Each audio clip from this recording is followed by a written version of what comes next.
umpisahan na po agad natin. Ito pong ating talakayan. Alam nyo ba mga kababayan, ito kapapasok lamang pong balita kani-kanina na kung saan mga kababayan may lumabas pong balita na ito pong asylum ni Harry Roque dyan po sa The Hague, Netherlands ay di umano na deny daw po mga kababayan or nabasura. Pero kaagad pong nagbigay ng pahayag dyan si Harry Roque at dating gawi, pinapalabas niya na fake news yung lumabas na balita mga kababayan na ibinasura yung kanyang yung kanyang asylum request dyan po sa The Hague, Netherlands. So ngayon, pakinggan po natin itong nakita nating balita dito mga kababayan sa teleradyo na kung saan sabi po dito Roque's asylum request in the Netherlands deny mga kababayan at yan po ay ayon mismo sa DOJ. So ito ay play po natin. Sabing ibinasura umano ang asylum request ni Attorney Harry Roque sa The Netherlands. Aba, narito ang balitang kumpirmado sigurado mula sa DOJ, Radyo Patrol, Steve Raz. Steve! Tito Winnie, base sa natanggap na impormasyon ni Justice Secretary Jesus Crispin Remulla, hindi umano nabigyan ng asylum sa The Hague, Netherlands si dating presidential spokesperson Harry Roque. Sa ambush interview, sinabi ni Remulla, diba kung matatandaan nyo mga kababayan ng mga nakaraang araw, ipinagmamalaki ni Atty. Harry Roque na hindi siya pwedeng pauwiin ng Pilipinas kasi nga hanggat nakafile yung kanyang asylum request dyan po sa The Hague, Netherlands, hindi po siya pwedeng ibalik ng Pilipinas at hindi siya pwedeng pilitin na pabalikin mga kababayan ng Pilipinas at hindi siya mapapapanagot sa kanyang mga pagkakasala na dapat niyang harapin dito po sa ating bansa. At ngayon, sinasabi po mismo mga kababayan ni Secretary Remulla na ito pong asylum nitong si Harry Roque sa The Hague, Netherlands ayon po sa kanyang source mga kababayan at nabalita po niya na ibinasura po mga kababayan at sa madalit salita deny yung asylum nitong si Harry Roque. Ano po ngayon ipagpatuloy pa natin? na nasa Germany na umano si Roque at dito na siya humihiling ng asylum. Ano? Posible umanong hindi na umabot sa extradition request ng Pilipinas kung tuloy ang makakansila ng korte ang pasaporte ni Roque. Nang tanungin naman kung legal ba ang pagpapalipat-lipat ng bansa ni Roque, sinabi ng kalihim na maaari ito basta't may hawak siyang visa dahil may open borders ang European Union. Pero ayon kay Remulla, maaaring arestuin ng international police si Roque kung magiging undocumented alien na ito. Si Roque naharap sa reklamong qualified at regular human trafficking matapos umanong masangkot sa iligal na operasyon ng Pogo sa Porac, Pampanga. At yan ang balitang kumpirmado sigurado. Ito ang Radyo Patrol, Steve Raz, DCMM. Ano mga kababayan? Ba't parang sunod-sunod na kamalason ata ang nangyayari mga kababayan sa kampo ni Digong? Akala ko ba, pinagmamalaki lang nung mga nakaraang araw ni Harry Roque na malabo siyang mapauwi ng Pilipinas at ang kanyang asylum mga kababayan, dire-diretso na. Sa madalit salita, talagang maaprubahan, ika nga mga kababayan. Pero ano itong nangyayari na kung saan may mga lumalabas na balita at mismong nanggaling pa sa DOJ mga kababayan na eto pong asylum request ni Harry Roque ibinasura ng bansang Netherlands mga kababayan. So ngayon, pakinggan natin mga kababayan ang sagot ni Harry Roque patungkol po sa balitang lumabas na yan na kung saan ibinasura etong kanyang asylum request. Ito i-play po natin itong nakita nating balita sa DZXL News na kung saan mga kababayan na-interview po etong si Harry Roque at dating gawi yung isinasagot ni Harry Roque kapag mabibigat yung issue. Fake news daw po yan, pero hindi naman niya kayang umuwi ng Pilipinas. Harry Roque, kasi baka hindi natin naiintindihan or baka may mga iba ring sinasabi yung Department of Justice. Unfair din, dahil ang sabi ho rito, pwede na siyang habulin ng Interpol at hindi raw po siya pinagbigyan ng the Netherlands. Alamin natin yung totoo. Si Attorney Harry Roque kasama natin live mula po sa Europa. Attorney, live kayo sa RMNDZ XL Manila. Si Lourdes po ito. Yes, magandang hapon Lourdes at magandang hapon Pilipinas. Attorney, galing ho muna sa inyo. Kayo raw po ay hindi pinagbigyan ng Ay, shoutout kay Jazz ha. Thank you po sa pakape. Maraming salamat po sa inyong lahat ha. Netherlands sa inyong asylum. yan po ay fake news. Ah. Ang napagtataka naman ako, bakit itong mga kababayan ko sa Pilipinas, meron kasi isa nagkakalat ng fake news, ilang beses na niya sinabi na ako ay hindi napagbigyan sa asylum. Hindi naman totoo, pero pinaniniwalaan pa rin. Para po masettle. Alam nyo kasi mga kababayan, ganito lamang naman po kasimple yan. Wala tayong pakialam kung fake news yan or hindi. Ang mahalaga, dapat sa mga ganitong klase ng mabibigat na usapin, lalo na at ang nagsasalita ay taga Department of Justice, dapat ang ginagawa ni Harry Roque, total naman abogado naman po siya at hindi pa naman po siya mga kababayan nadidisbar, bakit hindi siya umuwi ng Pilipinas at harapin niya na lamang yung kanyang mga kaso at siya mismo ang magsabi dito sa ating bansa na naandito siya na fake news lahat ng sinasabi ng mga taga Department of Justice, lalo na ni Secretary Boying Remulla. Kung talaga mga kababayang walang katotohanan yan, bakit hindi kayang harapin ni Atty. Harry Roque yung mga mabibigat na aligasyon sa kanya at yung mga usapin na yan? Bakit hindi siya umuwi ng Pilipinas? Total sinasabi naman ng mga didisit na magaling na abogado etong si Harry Roque, bakit hindi kayang humarap ni Harry Roque dito sa ating bansa?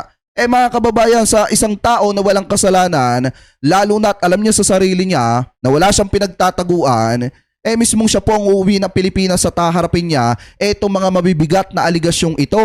At siya mismo ang magsasabi, harap-harapan kay Secretary Boying Remulla na walang katotohanan. Mga kababayan, yung mga aligasyon at mga pinagsasasabi ni Secretary Boying Remulla, mahirap naman po nung lagi niyang sasabihin na fake news pero hindi naman niya kayang harapin. Di ba mga kababayan? Anyway, shoutout po kay Jess. Maraming salamat po sa pakape. Kay Ma'am Elisa Caniete, mega love shoutout po na napakasarap. Ipagpatuloy pa natin. Lang issue, unang-una, ang asylum proceedings po sa buong mundo ay confidential. Wala pong kahit sino makakaalam ng status niyan kung hindi yung taong nag-a-apply at yung gobyerno na tumanggap ng application. No? So walang kahit sino po na pwedeng makakuha ng impormasyon. Highly confidential po itong asylum application. Pangalawa, kung ako po ay na-deny ng asylum, ako po ay papaalisin ng Europa. Dahil ako po ay 90 days nang nag-stay, bagamat 1 year ang aking Schengen visa, talagang hanggang 90 days lang po yung stay na yan. Hindi po ako pinapaalis ng Europa. Pangatlo po, gaya na aking sinasabi, Hi guys, support nyo si Kuya Butato. Mega love shoutout po sa inyong lahat. Thank you po sa walang sawang pagsuporta. no? Ang proseso po ay matagal. Kahit saan po kayong tumingin, marami naman pong mga impormasyon dyan sa internet na available. Ang average length of time para madesisyonan po itong mga application for asylum is 1.5 years to 2 years. At kung hindi ka mapagbigyan, po pwede ka pang pumunta sa korte para sa isang appeal. So, ulitin ko po, paulit-ulit pong nagkakalat ng fake news yung pareho ding source. Hindi, bakit hindi kayang banggitin ni Atty. Harry Roque ang pangalan ni Secretary Boying Remulla at sabihin niya na paulit-ulit na gumagawa ng fake news? Eto pong si Secretary Boying Remulla, bakit hindi niya kayang banggitin, mga kababayan? Eto, tanong ko kay Atty. Harry Roque. Bakit hindi mo kayang banggitin at bakit hindi mo kayang sabihin na nag-iimbento ng kwento si Secretary Boying Remulla, pangalanan mo, at sabihin mo na gawa-gawa lamang yung sinasabi ni Secretary Boying Remulla? Eto nga yung hamon sa'yo Umuwi ka ng Pilipinas, harapin mo yung mga sinasabi patungkol sa'yo at yung mga aligasyon, mga matitinding aligasyon na dapat mong harapin. Na naman po, huwag na nating paniwalaan yung source na yan kasi parang nasusunog yung mga news agencies na nagre-report na parang katotohanan ang sinasabi ng taong yan. Attorney, ngayon lang po na i-break niya sa mga media na naka-assign sa Department of Justice. Direkto kong sasabihin, siya po ay si DOJ Secretary Remulla. Siya po ang nagsabi na hindi po kayo pinayagan ng the Netherlands. Kalokohan po yan kasi ang gobyerno ng Pilipinas ang huling-huling makakaalam ko anong status niyan dahil alam naman nila na kaya nga nag-a-apply ng asylum ay dahil umiiwas nga po sa political persecution. Bakit masyadong matamlay si Atty. Harry Roque ngayon? Hindi nyo ba napapansin, mga kababayan? Ipinagdikdikan na nga nung reporter ni Ma'am Lourdes Iscaros. Ito pong reporter na babae na nag-i-interview kay Atty. Harry Roque, idinidikdik niya, sinasabi na nga po niya, idinidikdik na kay Atty. Harry Roque na si Secretary Boying Remulla ang nagsabi Kita nyo yung sagot ni Atty. Harry Roque, mga kababayan. Ibang-iba sa mga naging interview niya noong mga nakaraang araw na napakatapang po niya at talagang lantaran niyang pinapangalanan yung kanya mga inuupakan, mga kababayan, sa kanya mga interview. Ngayon, pag binabanggit ang pangalan ng Secretary Boying Rimulya, panoorin niyo yung interview. Napakatamlay ni Atty. Harry Roque. Kasi mga kababayan, alam din naman ni Atty. Harry Roque na possible na totoo yung sinasabi ni Secretary Boying Rimulya. At hindi naman po itataya ni Secretary Boying Rimulya yung kanyang pagiging sekretary ng DOJ kung hindi po totoo yung mga sinasabi po niya patungkol po dito kay Atty. Harry Roque. Ano po ngayon ipagpatuloy pa natin? Galing sa kanyang gobyerno. So they will be the last to know kung anong status Okay, niyan. attorney, Fake pangalawa. news po yan. Pangalawa po. Opo. Ang inyo raw pong asylum ibinigay, i-correct nyo po ako, ito po ang pagkakasabi. Yan. Ibinigay na raw po ng the Netherlands sa Germany at ang Germany na po ang magsusolusyon or bahala sila kung papayagan ka sa asylum na hindi raw po ibinigay ng the Netherlands. Kaya nga po fake news yan. Ang sabi nila, ang visa ko daw na Shenzhen ay nanggaling sa Germany. Hindi po galing sa Germany ang aking visa. So wala pong dahilan para ibigay yan sa Germany. Talaga pong naniwala lang si Justice Secretary Rimulya doon sa fake news ng isang taga-Holland na palagi namang fake news ang pinapakalat. Bakit ho? Saka mga kababayan, tandaan nyo kung ang asylum ni Atty. Harry Roque ay ramdam niya na ipagkakaloob sa kanya ng the Netherlands, mga kababayan, dapat mayabang si Harry Roque ngayon. Dapat masaya si Harry Roque at confident sa kanyang sinasabi na fake news. Ito pong lumabas na balitang ibinasura, idininay yung kanyang asylum, mga kababayan. Ngayon, pansinin nyo si Harry Roque matamlay sa interview pong ito. Kahit ikinokorek na siya nito pong si Ma'am Lourdes, mga kababayan, itong anchor na nag-i-interview kay Harry Roque, hindi po niya kayang birahin etong si Secretary Boying Rimulya. Kasi alam ni Harry Roque na totoo, mga kababayan, yung sinasabi ni Secretary Boying. Ano po ngayon, ipagpatuloy pa natin? May ganito ho siyang hakbang, sa tingin nyo, attorney, siya po ay isang mataas na opisyal ng ating pamahalaan. Hindi ko po diba? alam, siguro siya ang dapat tanongin nyo. Dahil hindi Diba? naman kayo nagpapakalat ng fake news. Saan po galing ang source niya, sa tingin nyo, attorney? Kasi galing Meron pong isang kampo ng CPP-NPA na nagkakalat ng kung ano-anong mga balita sa akin. Alam niyo naman, Nako? nandito rin sa Netherlands yung liderato ng CPP-NPA. No? At sila po talaga ay talagang masusing, kumbaga, nagdarasal na hindi mag-grant ang aking asylum. Pero yung kanilang sariling Panginoon, nung siya'y nabubuhay pa, nandito naman dahil din sa asylum. So hindi ko maintindihan kung bakit akala nila na sila lang ang pwede mag-asylum at yung ibang biktima ng political persecution ay hindi. Pwede na raw ho kayong arestuhin anytime ng Interpol. Yan. As a lawyer, ano po ang inyong legal na komento rito, attorney? Kalokohan po yan kasi gaya na sinasabi ko, wala pong pulis ang Interpol. Ang Interpol po ay gumagalaw lamang sa pamamagitan po ng kooperasyon ng mga pang-nasyonal na mga kapulisan. So kung meron po mag-aaresto, hindi po Interpol, yan po ay Dutch Police. Pero ang Dutch Police naman po ay hindi naman po naghihimasok pagdating dyan sa mga issue ng mga immigration. It will be immigration authorities.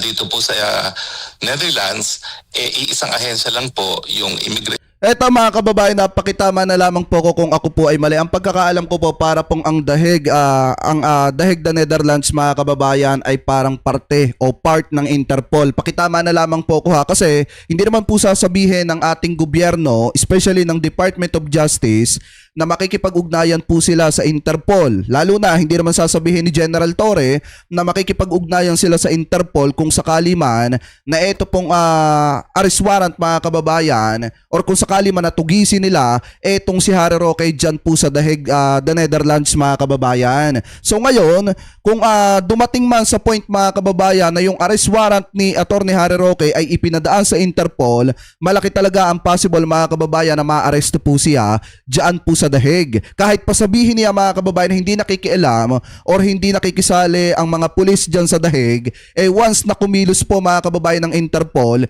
hindi po siya makakawala. Hindi siya makakapagtago at mas lalong hindi niya matatakasan ang kamay ng batas. Ano po, pakitama na lamang po ko kung ako po ay mali. Immigration Authority at saka yung ahensya na kung saan ay tumatanggap ng mga application for asylum. So alam na po nila dahil iisa lang naman pong ahensya sila kung sinong po pwedeng ma-deport at kung sino hindi po pwedeng ma-deport. Attorney, wala ho ba kayong balak na ibalik kay Justice Secretary Remulla sa sinasabi niyo mga fake news na kanyang sinabi right now na breaking pa no sa mga media sa Pilipinas na kayo raw po ay hindi pinabura ng the Netherlands?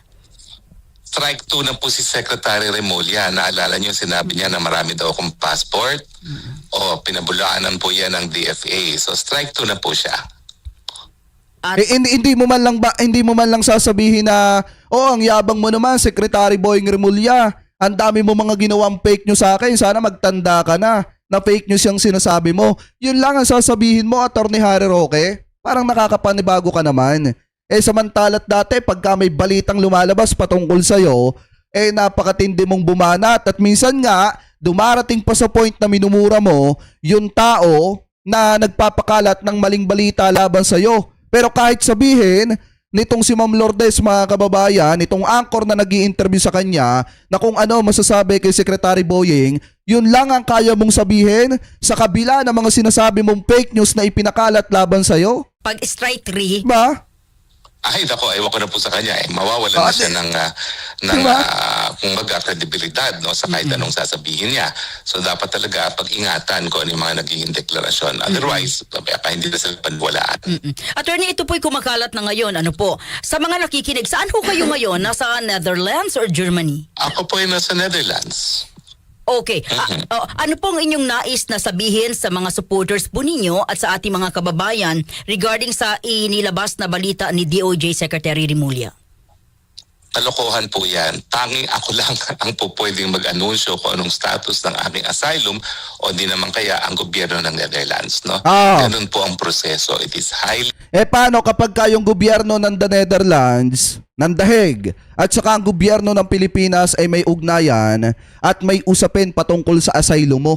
Kasi imposible namang malaman yan ng gobyerno ng Pilipinas kung hindi nakikipag-coordinate ang Pilipinas dyan po sa dahig. Lalo na at itong si Attorney Harry Roque ay nahaharap po sa kasong human trafficking mga kababayan. At imposible naman din na hindi kumikilos ang ating gobyerno para masakote sa lalo't madaling panahon etong si Attorney Harry Roque. Kaya nga pansinin nyo mga kababayan, medyo matamlay si Attorney Harry Roque dito po sa interviewing ito kasi alam niya na nakakatunog na ang gobyerno ng Pilipinas at nararamdaman ni Attorney Harry Roque mga kababayan na may alam ang gobyerno ng Pilipinas patungkol po sa kung ano na ba ang balita at nangyayari sa asylum nitong si Harry Roque. Ipagpatuloy pa natin. Confidential at huwag po kayo mag-alala dahil ako naman po ay I stand on solid grounds. Alam niyo naman po mga pangyayari sa Pilipinas. Ang asylum po ay karapatan na ibinibigay sa mga biktima ng political persecution, panggigipit dahil sa kanilang paniniwala at paninindigan at yan naman po ay napakadaling na mapopruebahan. Attorney, maraming salamat sa inyo pong oras, sa inyo pong reaksyon. Mabuhay po kayo. Magandang umaga po or gabi dyan sa Netherlands.